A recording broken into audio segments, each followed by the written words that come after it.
मेरा नाम रहीम है और आज जो मैं किस्सा आपको सुनाने जा रहा हूँ वो मेरे दोस्त अरमान का है। हम दोनों बचपन से ही बहुत अच्छे और पक्के दोस्त थे और हम एक दूसरे से अपनी सारी बातें शेयर किया करते थे। जब हम कॉलेज की पढ़ाई कर रहे थे तब उसकी सगाई हो गई थी और वो अपनी मंगेतर जिसका नाम राबिया था उससे बहुत प्यार करता था और वो दोनों रात रात भर एक दूसरे से प्यार भरी बातें करते थे। एक दिन अरमान ने मुझे बताया कि जब वो राबिया से रात में बात कर रहा था कि राबिया चलो किसी दिन बाहर मिलकर घूमने चलते हैं, तुमसे मिलने का भी बहुत मन कर रहा है। तो राबिया एक अजीब सी आवाज़ में बोली, तू जानता है मैं कौन हूँ, मैं वहाँ आ गई तो तुझे वहीं जिंदा दफन कर दूंगी। अरमान एक बार तो ये सुनकर चौंक गया और फिर सोचा शायद वो मजाक कर रही है।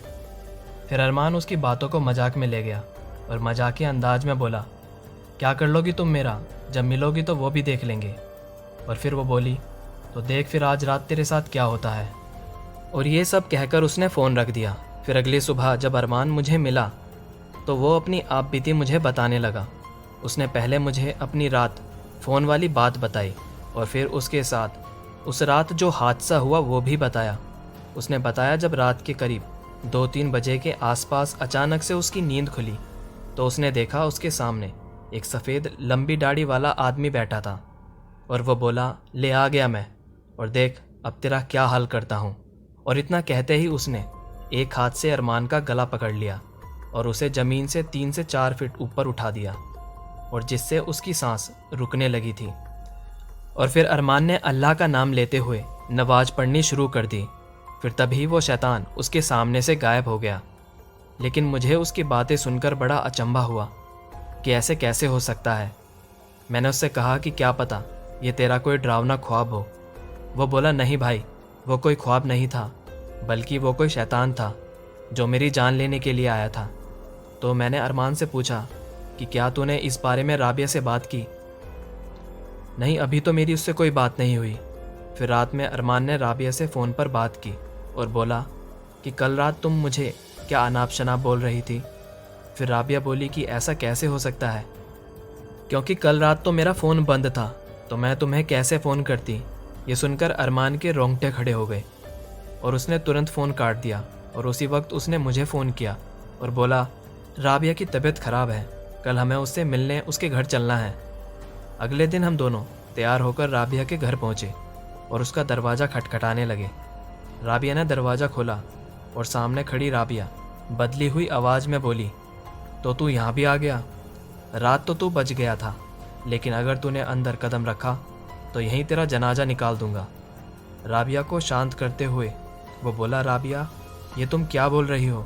और कहते हुए जैसे ही उसने घर के अंदर कदम रखा तभी राबिया ने दीवार पर टंगी तस्वीर अरमान के सर पर दे मारी, जिससे उसके सर पर चोट लग गई और खून बहने लगा। तभी वहाँ भागते हुए राबिया के अब्बू और भाई आ गए और उन्होंने राबिया को पकड़कर एक तरफ बैठा दिया और फिर उन्होंने अरमान के सर पर पट्टी बांधी। राबिया की इस हरकत से उसके घर वाले बहुत शर्मिंदा थे और ना ही इस बारे में वो लोग बात करना चाह रहे थे। लेकिन फिर राबिया के दादाजी ने बताया कि राबिया के ऊपर एक जिन का साया है। तो इस पर राबिया के अब्बू और अरमान के होने वाले ससुर जी ने उन्हें अपना मुंह बंद रखने का इशारा दिया। हम लोग वहाँ कुछ देर और रुके और वहाँ से सीधा अस्पताल चले गए और वहाँ जाकर अच्छे से पट्टी करवाई। अगले दिन अरमान का मुझे फ़ोन आया और बोला कि राबिया की तबीयत बहुत ख़राब है और वो अस्पताल में भर्ती है। अरमान मेरे पास बाइक लेकर आ गया और हम दोनों अस्पताल के लिए निकल पड़े।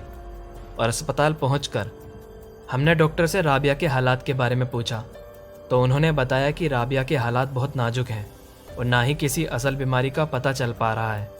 और डॉक्टर ने राबिया के घर वालों को उसे घर ले जाने के लिए कह दिया। हम हैरान थे कि ऐसी क्या बीमारी है जिसका इलाज डॉक्टर के पास भी नहीं है। और राबिया के घर वाले उसे घर ले आए और अब राबिया अपने कमरे में आराम कर रही थी।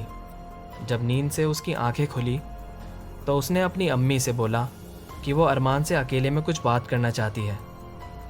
कमरे के बाहर बैठा अरमान, जो राबिया के हालात को देखकर बहुत परेशान था क्योंकि वो राबिया से बहुत प्यार करता था। राबिया की अम्मी ने अरमान के पास जाकर कहा कि बेटा राबिया तुमसे कुछ बात करना चाहती है। तो अरमान राबिया के कमरे में पहुंचा और उसके पास जाकर सिरहाने बैठ गया और उसका हाथ अपने हाथों में थामकर बोला, तुम जल्दी ही ठीक हो जाओगी राबिया। नहीं अरमान, अब मैं ज़्यादा दिन जिंदा नहीं रह पाऊंगी और मैं चाहती हूँ कि तुम किसी अच्छी सी लड़की से शादी कर लेना। यही मेरी आखिरी इच्छा है। ये सुनकर अरमान की आंखों में आंसू आ गए और वो अपने आंसू पोंछते हुए बोला, नहीं राबिया, मैं तुम्हें मरने नहीं दूंगा। और वो कमरे से बाहर आ गया और उसके दादाजी से उस जिन के बारे में पूछने लगा कि क्या इसका कोई इलाज नहीं हो सकता। तो उसके दादाजी ने उसे कहा कि बेटा, पास में ही एक पीर बाबा हैं, तुम राबिया को लेकर वहाँ चले जाओ। तो हम राबिया को लेकर पीर बाबा के पास आ गए और फिर पीर बाबा ने राबिया को देखा और बताया कि उसको एक बुरे जिन ने जकड़ रखा है, जिसकी वजह से वो उसके शरीर को नुकसान पहुंचा रहा है। तो बाबा, इसका कोई इलाज नहीं हो सकता? क्या जिनको हटाया नहीं जा सकता? वो बोले, अब बहुत देर हो चुकी है, लेकिन इसका अब एक ही इलाज है। यहाँ से 90 किलोमीटर दूर एक दरगाह है और उसी दरगाह में इस शैतान जिन से इस बच्ची को बचाया जा सकता है। और बाबा ने बताया कि इसके साथ वही इंसान जाएगा जिसे ये सबसे ज़्यादा चाहती है। और फिर हम राबिया के घर पहुँचे और उसके घर वालों को बाबा की बताई हुई सारी बातें बताई। और उसी रात अरमान राबिया को अपनी बाइक पर लेकर पीर बाबा की बताई हुई दरगाह की ओर निकल पड़ा। सबके मन में एक उम्मीद थी कि अब सब ठीक हो जाएगा। फिर करीब 1 घंटे बाद एक अनजान कॉल आती है और उधर से एक बुरी खबर सुनाई देती है कि अरमान और राबिया का एक्सीडेंट हो गया है, जिसमें उन दोनों की मौत हो गई। ये मेरी ज़िंदगी की सबसे बुरी खबर थी